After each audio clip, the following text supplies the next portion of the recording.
The Lord be with you. Reading from the Holy Gospel according to Luke. Tax collectors and sinners were all drawing near to listen to Jesus. But the Pharisees and scribes began to complain, saying, "This man welcomes sinners and eats with them." So to them Jesus addressed this parable. A man had 2 sons, and the younger son said to his father, "Father, give me the share of your estate that should come to me." So the father divided the property between them. After a few days, the younger son collected all his belongings and set off to a distant country where he squandered his inheritance on a life of dissipation. When he had freely spent everything, a severe famine struck that country, and he found himself in dire need. So he hired himself out to one of the local citizens, who sent him to his farm to tend the swine. And he longed to eat his fill of the pods on which the swine fed, but nobody gave him any. Coming to his senses, he thought, "How many of my father's hired workers have more than enough food to eat, but here am I, dying from hunger? I shall get up and go to my father, and I shall say to him, 'Father, I have sinned against heaven and against you. I no longer deserve to be called your son. Treat me as you would treat one of your hired workers.' So he got up and went back to his father. While he was still a long way off, his father caught sight of him and was filled with compassion. He ran to his son, embraced him, and kissed him. His son said to him, 'Father, I have sinned against heaven and against you. I no longer deserve to be called your son.' But his father ordered his servants, 'Quickly, bring the finest robe and put it on him. Put a ring on his finger and sandals on his feet.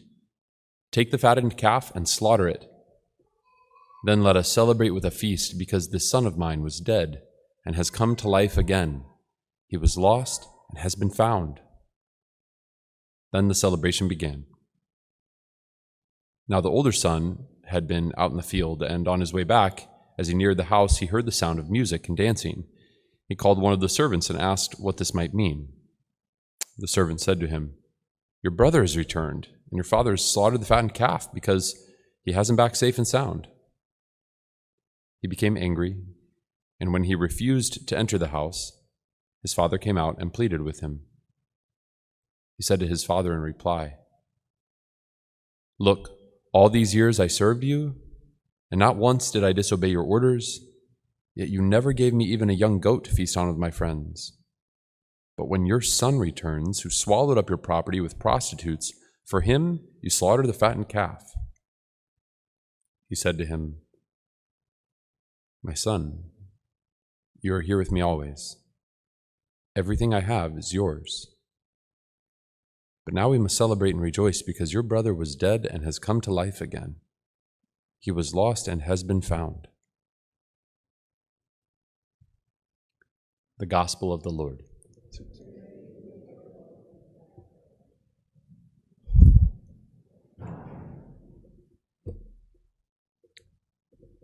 What a parable, huh? I think it's important to kind of keep the context right from the very beginning. The Pharisees and scribes are complaining. This man welcomes sinners and eats with them. This is the charge, this is the accusation. How can he call himself a holy man? He's partying with sinners. He welcomes them to his table. I think it's pretty clear that Jesus is trying to send a message to these Pharisees in the character of the older brother. The older brother is angry.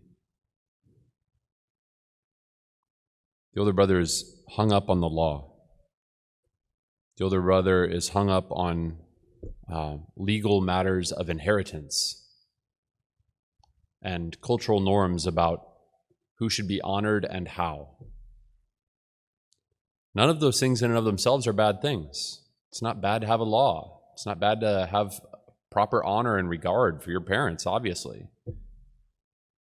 It's not bad to see sin and to realize that sin is not good. Where it becomes a problem is when the law is set up on a pedestal, when cultural norms about how to honor certain people in certain ways are put above that person, right? He doesn't actually regard his father. He doesn't actually honor his own father. He's guilty of the same thing that he's mad at his brother for.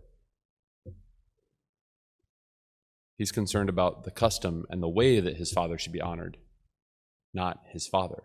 Right? He loses sight of the person.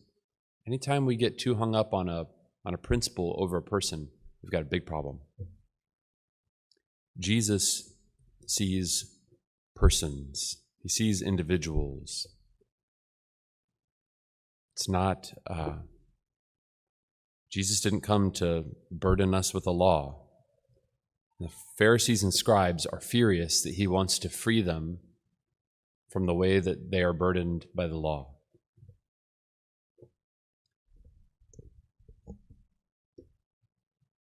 This parable exists in the context of the lost coin and the lost sheep and the lost son. We're used to hearing it called the prodigal son. Prodigal means lavish. The one who's lavish here in his lifestyle might be the younger son. But the one who is lavish in mercy is the father. The son is lost. It's the father who is truly prodigal. He is prodigious in mercy. He is a prodigy, if you will. The father, whose son has been gone for, suppose, at least many months, who's been living a rather raucous lifestyle and then forced into hard labor, can imagine that maybe his frame would be a little wasted away. But the father is sitting, watching, waiting. And he recognizes his son from a silhouette far away. While he was still a long way off, his father caught sight of him and was filled with compassion and ran to him. How much does he know the person who is his son? How much does he love him that he knows, even from a long way off, after many months of wasting away in this crazy lifestyle, still be able to recognize that's my son? And to throw all cultural propriety to the wind and get up and run across his own property to meet his son, who wished him dead in order that he could receive a mere third of his property. What kind of love is that? That's the love that the Father has for you.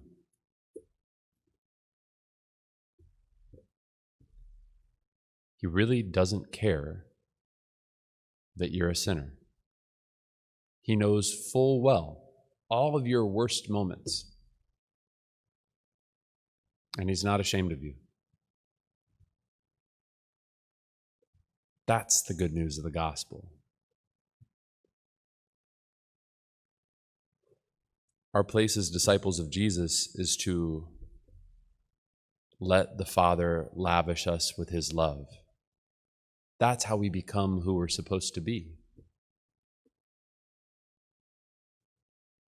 Somehow, sadly, in our Christian tradition, it's become commonplace to think that if I beat myself up for my sins, that then I'll get better. How's that working out for you?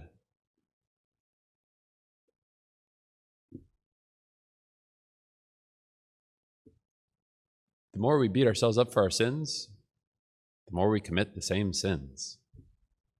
How many of us have the experience of going to the confessional and saying the same things that we said the last time, even though it might have only been a few days or a week or a couple weeks or a couple months, or whatever?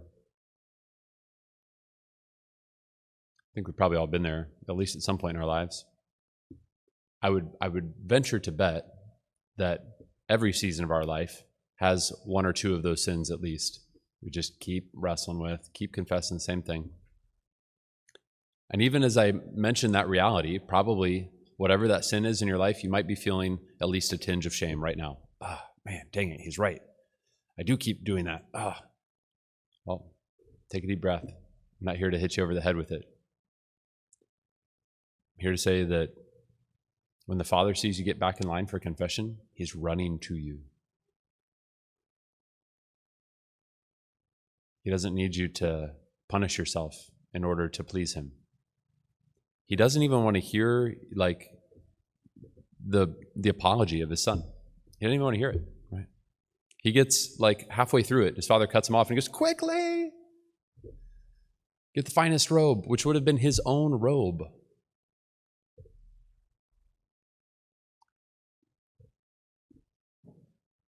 There's a very sad and unfortunate Pharisaical spirit still in our church today. The Pharisees are the ones who, right, like the older brother, they want to go right back to all the legal norms of things, and they can't see, the brother can't see the goodness of his father. Right? The Pharisees can't see the goodness of Jesus, who he knows that by sharing a meal with these sinners and, what's it say? Sinners. Just says sinners. This man welcomes sinners and eats with them. That just by spending time with them, that they're already closer to the Father than they were just moments before. Jesus is the living image of the Father who wants to lavish sinners with this kind of love. Who in the world do we think we are that we can say, I'm sorry, Jesus, I don't deserve that kind of love? Like, just take a minute and you laugh at yourself, right? For all the times that you've thought that way, for all the times that we've let that kind of thinking dictate how we approach Jesus. Because that kind of thinking is not in line with reality. It's actually a kind of like diabolical lie. See, the devil's a really accomplished liar. If he wasn't really good at what he does, then we wouldn't have so many problems. So we don't have to be ashamed that we've been fooled by him a million different ways. But that when we realize, oh, wow, I really am so weak that I can be so derailed, even when Jesus has made things like blatantly obvious, it's okay. Like, that doesn't single you out in any way. That just means that you're part of the rest of us who have all been duped. And that when we realize it, we can just go, oh, right, the devil's good at what he does because he takes truths and twists them and he contorts them. That's why they still kind of smell like the truth and why we're prone to believe his lies. But if we're watchful, and if we let our conscience do its job, we start to make our way back home. Sometimes it's little by little, sometimes it's in bigger leaps and bounds. But this kind of love doesn't quit. It doesn't go away. It doesn't fade. It doesn't decline. It doesn't rest. Right? He waits, he watches, and at the first sign of openness, comes running to us, right? Welcomes us back to his table.